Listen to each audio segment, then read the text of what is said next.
The final say, a story of betrayal, redemption, and resolve. Osei continued to beg Eliakim, in person, in messages, through mutual friends, on his knees if he had to. He pleaded with memories, with the past they once shared, but Eliakim remained unmoved. To her, the Osei she once knew was long gone. What stood before her now was a man cloaked in desperation, not sincerity. Still, Osei wouldn't relent. He thought Eliakim was playing hard to get, maybe even being strategic. He tried to bait her with promises, I'm traveling soon. I can get you anything you want. Just say the word. But Eliakim wouldn't budge. Not this time. Then, silence. No goodbyes. No final words. Osei boarded his flight and disappeared. Eliakim found out from a friend, in passing, as though he were just another whisper in the wind. Life went on. Eliakim shifted her focus from the sleepless nights to rebuilding her life. She poured herself into her work. First, RDS. Then to Salson Consult as a paralegal, where ambition met destiny. It was there she met this young man who would father her twins, a new chapter, a new light. Time marched forward. From the paralegal desk to the Tigo call center, she wore resilience like armor. But Eliakim dreamed bigger. Beyond the borders. Beyond Ghana. She chased a new horizon, believing that the grass had to be greener elsewhere. Abroad, in the blur of adjustment and ambition, she met a footballer with swagger, charm, and a reputation. He was the kind of man other men envied and women wanted. He played for Accra Hearts of Oak and Olympics and carried himself like royalty in the Ghanaian community overseas.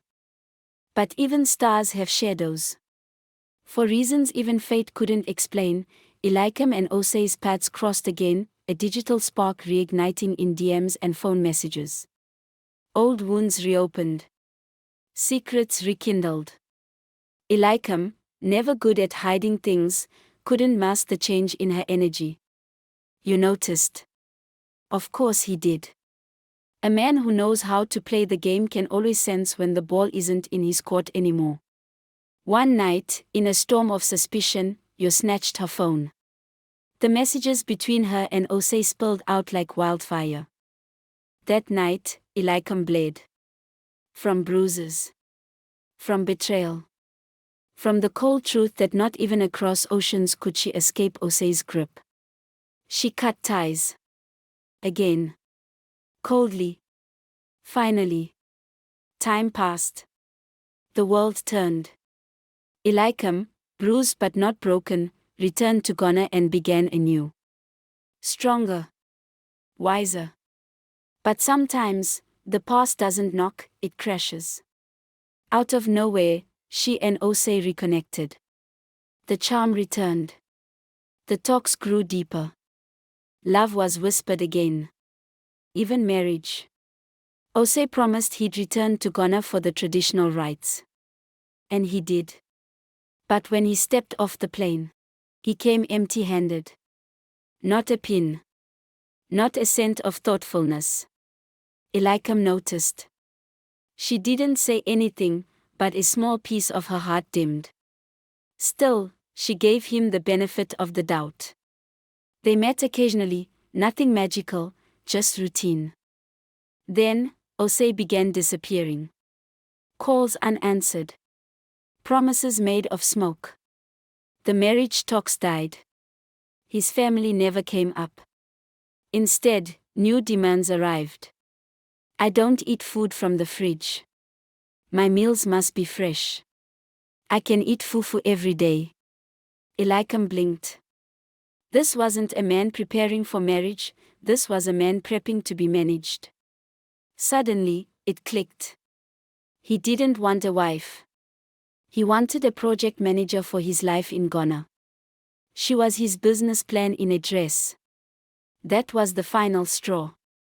Eliakim vanished from his life like he once did from hers. Calls. Ignored. Visits. Blocked.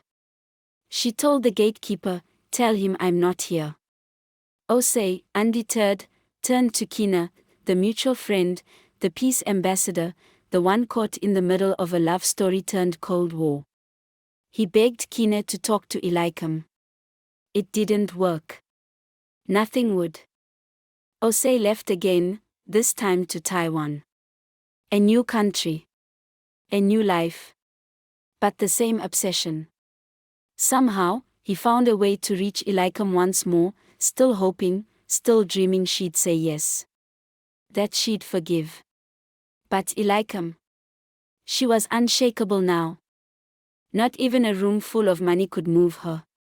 And today, April 13, 2025, as Eliakim tells her story, a tale carved by fire, lies, and second chances squandered, Osei is in Ghana again. Still begging. Still hoping.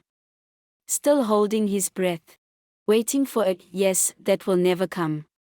The end.